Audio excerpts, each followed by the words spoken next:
Friends, मैं हूं शिखा और आप सभी लोगों का साइंस शिखा स्पेसिफिक चैनल पे स्वागत है। आज इस वीडियो में हम लोग डिस्कस करने वाले हैं बीएड फर्स्ट सेमेस्टर का जो हमारा पेपर है चाइल्डहुड एंड ग्रोइंग अप का जो नेक्स्ट टॉपिक है वो है which factor affect the process of the learning. कौन से ऐसे फैक्टर होते हैं जो कि लर्निंग को जो है बैडली अफेक्ट करते हैं। तो फ्रेंड्स, वीडियो स्टार्ट करने से पहले आप सभी लोगों से रिक्वेस्ट है, जो लोग भी इस चैनल पे नए हैं वो प्लीज़ चैनल को सब्सक्राइब कर लें और बेल आइकन को प्रेस कर दें ताकि जो नेक्स्ट वीडियो की नोटिफिकेशन है वो आप लोग को जल्द से जल्द प्रोवाइड हो सके। चलिए फ्रेंड्स, वीडियो को स्टार्ट करते हैं और समझते हैं कि वो कौन कौन से फैक्टर हैं जो कि लर्निंग को अफेक्ट करते हैं। जब बात आती है फैक्टर की तो इसको हम दो कैटेगरी में भी जो है इसको डिवाइड कर सकते हैं। The factor which facilitate the learning means वो सारे फैक्टर जो कि लर्निंग को फैसिलिटेट करते हैं, मीन्स प्रमोट करते हैं। और जो सेकेंड कैटेगरी आती है the factor which retard the जो प्रोसेस ऑफ लर्निंग। तो जो वो सारे फैक्टर जो कि लर्निंग की प्रोसेस को जो है रिटार्ड करते हैं, मीन्स उसको जो है बढ़ने, उसको लर्निंग होने से जो है उसको रोकते हैं। तो ये हो गई हमारी दो category, the factor which promotes the learning and the factor which affect the learning या फिर रिटार्ड द लर्निंग। लेकिन यहाँ पे हम लोग जो है तीन फैक्टर के बारे में डिस्कस करने वाले हैं, वो सारे फैक्टर जो कि लर्निंग को अफेक्ट करते हैं। जो हमारा पहला फैक्टर है वो है साइकोलॉजिकल फैक्टर। जो दूसरा फैक्टर है जो कि लर्निंग को अफेक्ट करता है वो है physiological factor.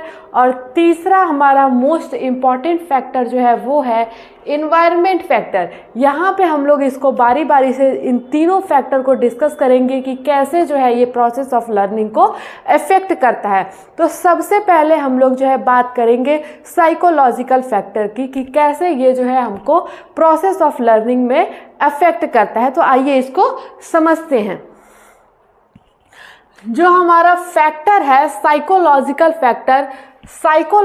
Factor is the motivation in the learning. जब तक हमारे माइंड में ये सेटअप नहीं होगा कि हमको लर्न करना है, हमको सीखना है, तब तक कोई भी बच्चा जो है कुछ सीख नहीं सकता। तो जो हमारा साइकोलॉजिकल बेसिस है सबसे ज़्यादा वो इम्पॉर्टेंट है। मीन्स अगर लर्निंग करनी है तो हमारे माइंड में ये सेटअप होना चाहिए कि हमको लर्निंग करनी है। तो जो हमारा साइकोलॉजिकल फैक्टर है वो क्या करता है, मोटिवेट करता है किसको, जो हमारा माइंड है उसमें एक मोटिवेशन का जो है थॉट आता है कि हमको लर्निंग करनी है। तो psychological is a motivation into the learning. Learning is activity of the organism in interaction with its environment. जो हमारी लर्निंग है, जो हमारी प्रोसेस ऑफ लर्निंग है वो कैसे होती है, किसके थ्रू होती है, हमारी एक्टिविटी ऑफ ऑर्गेनिज्म। जो हमारा पीपल है या फिर चाइल्ड है या फिर एडल्ट है, जो भी लर्निंग की प्रोसेस में है वो कैसे सीखता है, एक्टिविटी के थ्रू सीखता है। वो कहाँ एक्टिविटी करता है, वो करता है एक्टिविटी इन्वायरमेंट में। उसका इंटरेक्शन जो होता है वो हमारे इन्वायरमेंट में होता है। जब किसी भी इंडिविजुअल का इंटरेक्शन या फिर मूवमेंट या फिर एक्टिविटी उसके इन्वायरमेंट में होता है तब वो लर्निंग करता है, सीखता है। उसका जो प्रोसेस ऑफ लर्निंग है वो हाई होता है। जो नेक्स्ट बात आती है, activity and movement is brought about by the motivating the learner. जो भी हमारी एक्टिविटी होती है, जो भी हमारी मूवमेंट होती है हमारे इन्वायरमेंट में, जिसके थ्रू एक लर्नर लर्निंग करता है, वो जो है एक्टिविटी जो है उसके अंदर कैसे आती है, मोटिवेशन के थ्रू आती है। और ये मोटिवेशन एक साइकोलॉजिकल फैक्टर है। बिना इस साइकोलॉजिकल फैक्टर के किसी भी इंडिविजुअल में लर्निंग नहीं हो सकती है। तो ये हमारा पहला हो गया साइकोलॉजिकल फैक्टर जो कि बहुत ही इम्पॉर्टेंट है किसी भी इंडिविजुअल में लर्निंग कराने के लिए। उसमें जो सबसे मोस्ट इम्पॉर्टेंट है वो है मोटिवेशन। जो नेक्स्ट हमारा फैक्टर आता है वो आता है physiological, how organism respond in a given situation. जो हमारा फिजियोलॉजिकल मीन्स हमारा जो ऑर्गेनिज्म है वो फिजियोलॉजिकली फिट होना चाहिए, फिजिकली जो है उसके अंदर कोई डिफ़ॉल्ट नहीं होना चाहिए, कोई डिसऑर्डर नहीं होना चाहिए, किसी टाइप का डिफेक्ट नहीं होना चाहिए, तभी वो इंडिविजुअल जो है लर्निंग कर सकता है। तो हमारा जो फिजियोलॉजिकल फैक्टर है ये बताता है कि how organism respond in a given situation is depends on the sensitivity of the sensory receptor. कोई भी ऑर्गेनिज्म है वो कैसे जो है किसी सिचुएशन में रिस्पॉन्ड कर रहा है। अगर कोई डिफ़िकल्ट सिचुएशन है तो उसमें वो कैसे रिस्पॉन्ड कर रहा है, कोई इजी सिचुएशन है, प्रॉब्लम सॉल्विंग है, तो वहाँ पे वो कैसे रिस्पॉन्ड कर रहा है, ये डिपेंड करता है उसका कहाँ पे, सेंसरी रिसेप्टर, जो हम उसके फिजिकल ऑर्गन्स होते हैं, जो उसके सेंसरी रिसेप्टर होते हैं, वहाँ पे वो डिपेंड करता है। जैसे कि एग्जाम्पल में visual sensory receptor and auditory sensory receptor, ये जो होते हैं फिजियोलॉजिकल जो है बेसिस पे इसको हम लोग कह सकते हैं कि visual sensory receptor and auditory sensory receptor बहुत ही ज़्यादा इम्पॉर्टेंट होता है किसी भी इंडिविजुअल का, कि वो किस सिचुएशन में कैसे रिस्पॉन्ड कर रहा है। अगर इसकी मेल फंक्शनिंग होती है, malfunctioning of the gland, अगर उसके किसी भी शरीर में जो उसके ग्लैंड्स पाए जा रहे हैं, अगर उसमें जो है किसी टाइप का डिफ़ॉल्ट होता है, डिफेक्ट होता है,